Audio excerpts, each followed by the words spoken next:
everyone, and welcome back to our teaching tips. Okay, so this has to be one of my most favorite teaching techniques that I like to use in my lessons, and that is using songs with your young learners. Okay, so Shirley, I would like to know, have you ever used songs in your lessons, and how did you go about it? Yes, I actually use songs quite often in my lessons, because I teach lots of younger learners. So I use songs at the beginning of the lesson so that it helps to have the students engaged and excited about the lesson moving forward. So I would use songs in a way where I would sing and dance along to the songs so that students can get excited and interact with me. And that also improves chances of the lesson running smoothly. And usually with songs, it does teach grammar concepts and vocabulary. So I think it works really well in aiding the understanding of the learners while having fun at the same time. So how do you use songs in your classes? Actually, I use songs in my lessons the same way that you do, where if my student is shy, is not confident with their answers or how to, interpret or understand the concept of the lesson. For example, I have used a song in one of my lessons about going to the zoo and using it for descriptive words, where I wanted my student to be able to learn how to describe the zoo animals and also to be able to understand, what can we do at a zoo? And also to speak about his likes and dislikes about going to the zoo or even animals. Okay, so the song is, let me just sing it quickly. It's amazing at the zoo. Let's all go to the zoo. It's amazing at the zoo. I like animals. How about you? That's how you can also ask open-ended questions. And then you get excited and therefore not feel shy. And also they won't feel shy or ashamed by for giving you an incorrect answer, because you made the lesson fun for them by using a song to show them, this is fun, let me try and participate throughout the whole lesson. And Shirley, do you have any example songs that you've used in your lessons to, help your young learners? Definitely. I've actually had a lesson today where the material was about traveling to space and astronauts and planets. So this student was not shy, which is what I loved. I love it when my students interact and engage so well that she actually started singing by herself. She started singing all the names of the planets, and I just jumped in and sang along, and we had a great time.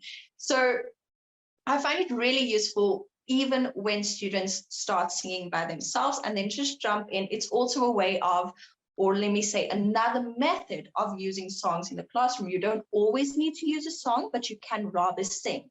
For example, there is a song on the Explore Planet English website on YouTube called Colors. This song teaches obviously the vocabulary of different colors and also structures like, what colors can you see around you? My voice is terrible, but I think it's really useful to teach grammar concepts and vocabulary.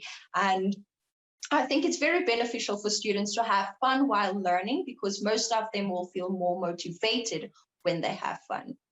Yeah, and just to add to that, they can become inattentive. They tend to become inattentive in the lesson. So by the virtue of using a song, it helps them, to participate as well, so that they do not get bored in the lesson, because they are, definitely. Obviously, they are going to become inattentive in your lessons if you don't do something exciting or try new methods of gaining their attention and making sure that they are listening and having fun and grasping every concept that you are teaching in your lesson. So Shirley, I would like to know, when using songs in your lessons, have you ever experienced, a situation whereby you felt that the song is not actually helping your student, yes or no? And how did you go about it?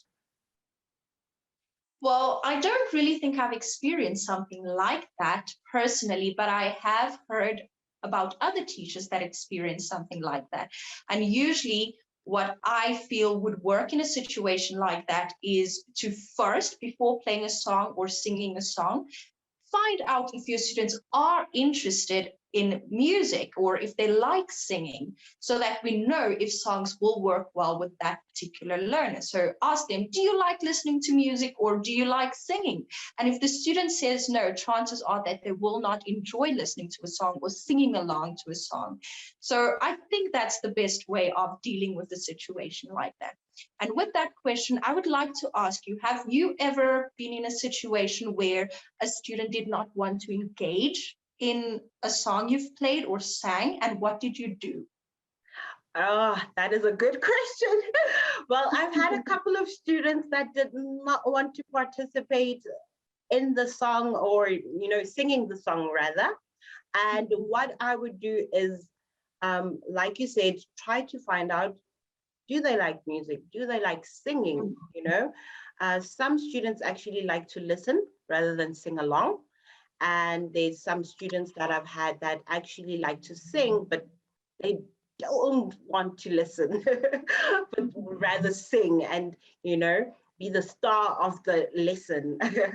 Okay, so I've experienced that where my learner did not want to participate at all while I was singing or playing a song for him or her. And what I did was make funny, sounds rather than singing. It almost felt like singing, but not really. I would change my tone and make funny noises, or I would take actually my puppet and make it seem like my puppet is singing and not the teacher, because I tend to find that students sometimes love seeing toys, especially the young ones. They really like seeing their toys or seeing them sing. So I would just take out a puppet and make it seem as if the puppet is singing. And then that's when they were like, I'm going to, participate now. And that's how I solved the situation. It's good that we always have to try as many methods that we know, or teaching techniques that we know, to help our students engage throughout the lesson. Yes. So Shirley, is there anything actually that you would like to add on to that? I think that's it from me. Just remember that learning doesn't always have to be boring. So from me, I think all teachers need to do what they can to make lessons fun and engaging, whether it's playing a song, singing, or using your toys. But songs are a great choice. They really are. They make the whole lesson fun. And, when your student is excited and, to see that, oh, my teacher can sing, or, there's a song in the lesson, they feel less shy and also confident as well to participate in your lessons. So try as many teaching techniques, teaching methods, and apply them in your lessons. It really helps teaching our young learners. Okay, so I think that's it from us. Thank you, everyone. And it doesn't hurt to try any of our teaching tips. Okay, so from Shirley and I, thank you, Shirley. Thank you, Sasha. Bye, everyone. Bye. Become a TEFL expert with IQTEFL. Go to our website at www.iqtefl.com to find out more.